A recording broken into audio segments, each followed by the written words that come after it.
At the UN, world leaders are negotiating the biggest health issue you've never heard of.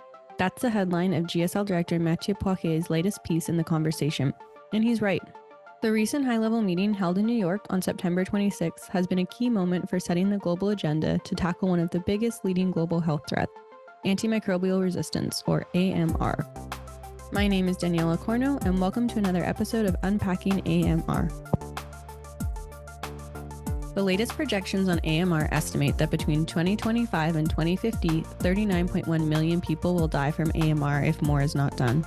Despite calls for an international legal instrument to address it, the latest efforts to adopt a pandemic treaty have not resulted in agreement on how to manage this growing global health threat.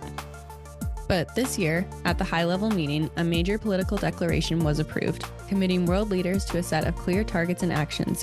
Two of our team members, Director of Global Engagement Julia Bishop and Global Strategy Lab Director Mathieu Poirier, were able to attend this historical meeting and witness this declaration firsthand.